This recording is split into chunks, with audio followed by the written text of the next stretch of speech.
No money spent on MLB The Show 23 has changed a lot this year. Is no money spent on MLB The Show 23 easier this year, or is it harder? Let's find out.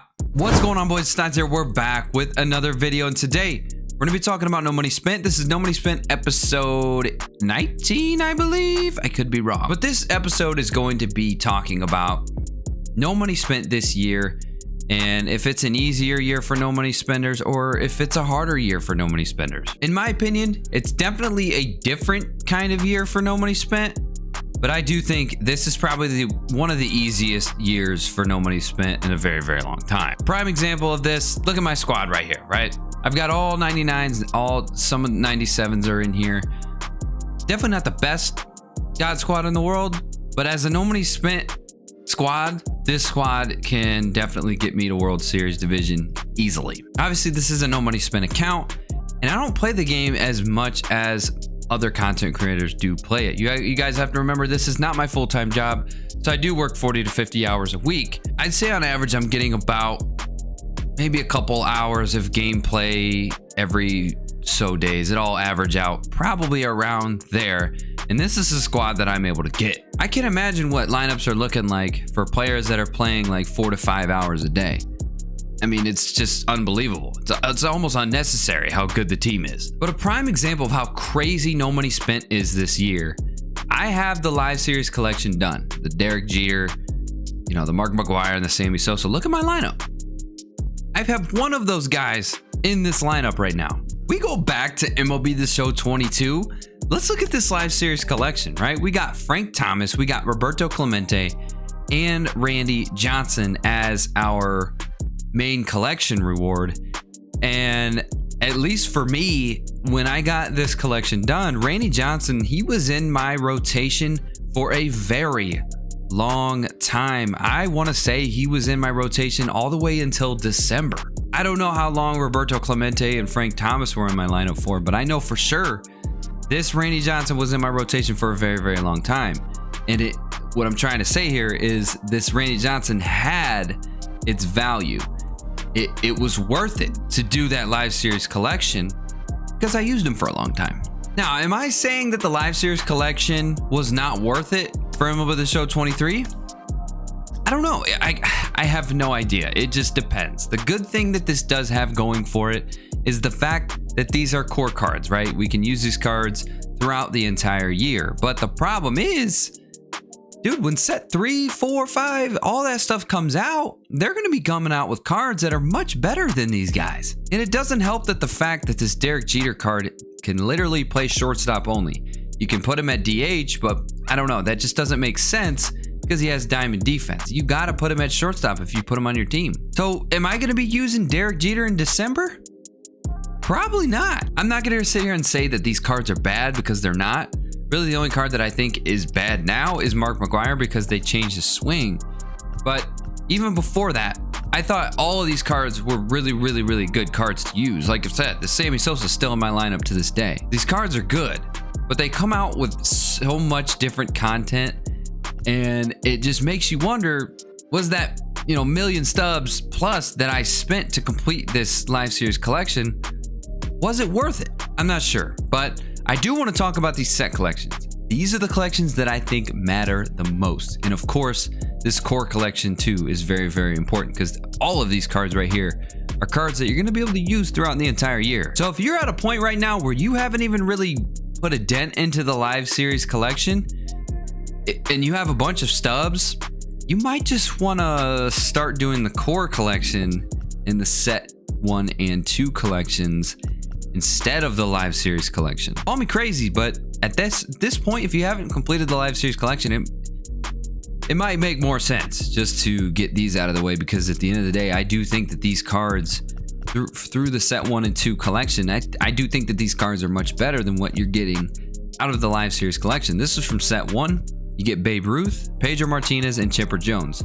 Now I'm at 214, so I don't have all 3 of these. I don't have Pedro Martinez yet.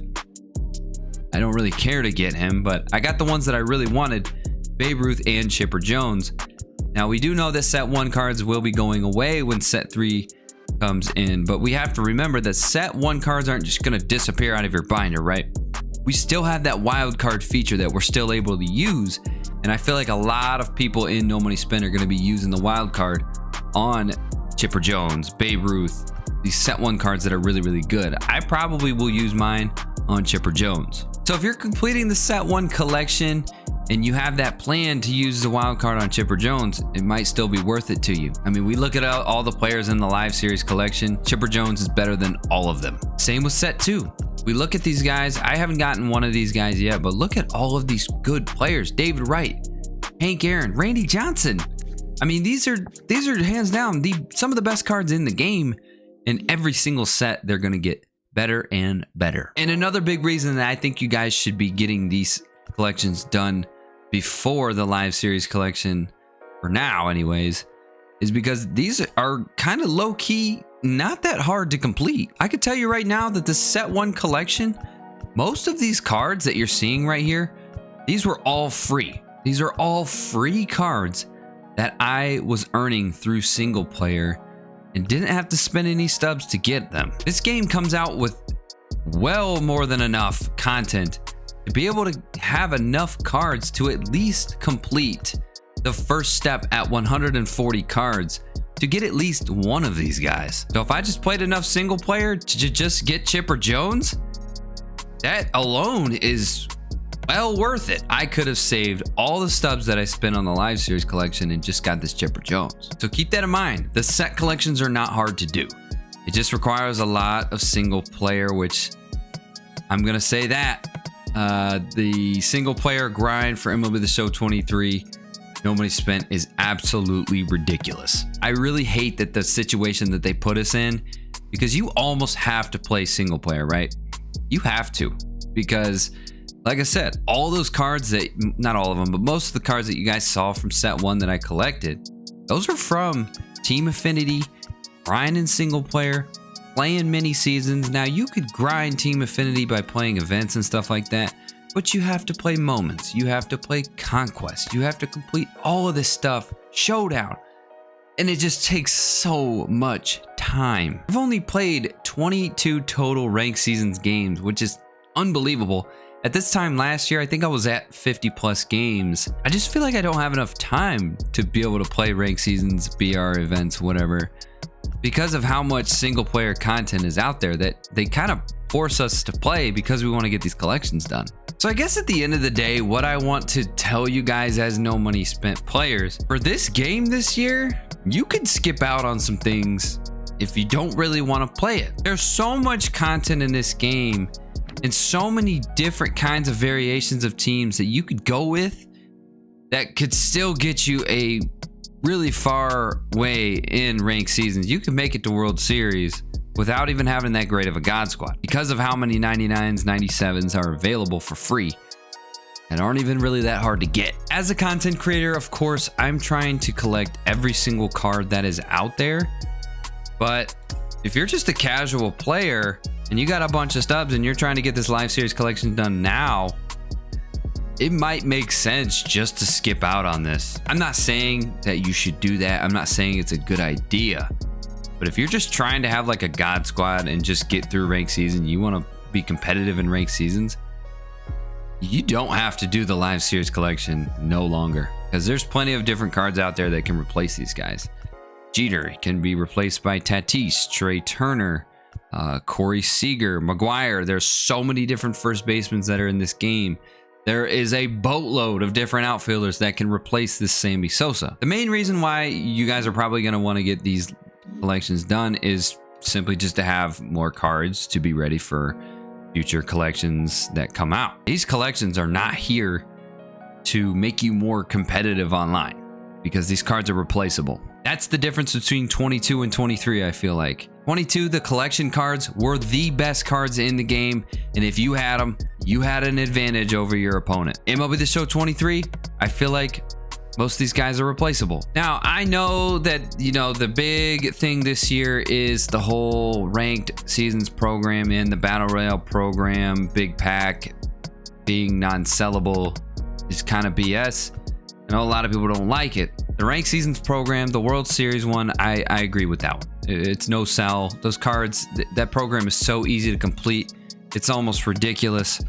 But there's just so many different ways that you guys can make stubs in this game.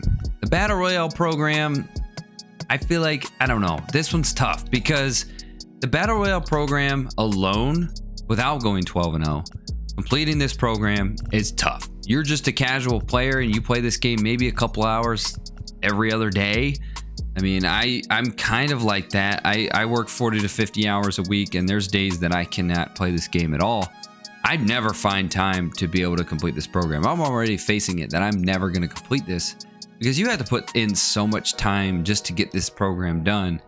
And then at the end of this, you get a no-sell card that you're not making stubs out of. Granted, you are getting a good card out of this, but to me, again, these cards are replaceable. So for me, the Battle Royale program is pretty much what I'm going to be skipping the entire year because of the way this new platform runs. There's so many different cards that I can just use instead of Evan Longoria, Justin Verlander, and Frank Thomas. So I guess at the end of the day, what I'm trying to tell you guys is enjoy No Money Spent this year. You don't have to sit here and play single player for hours just to keep up with everybody else. What I'm saying at the end of the day is to just try to keep up as much as you can. Don't force yourself to do something you don't want to do. You want to go play ranked seasons? Go play ranked seasons. You want to go play events? Go play events. There is so many rewards out there. You guys are going to be getting rewards and you won't even know it. So at the end of the day, I do think No Money Spent this year is it's very, very easy. So that's going to be the end of this episode. I hope you guys enjoyed it. Let me know down in the comments. What do you guys think about No Money Spent this year? What do you guys think about Diamond Dynasty as a whole? Do you like the fact that there's this many 99s in the game already? Do you like the fact that it's very easy to just have a God Squad within one day? Let me know down below. That's going to be it for now. I'm out of here, boys. Peace.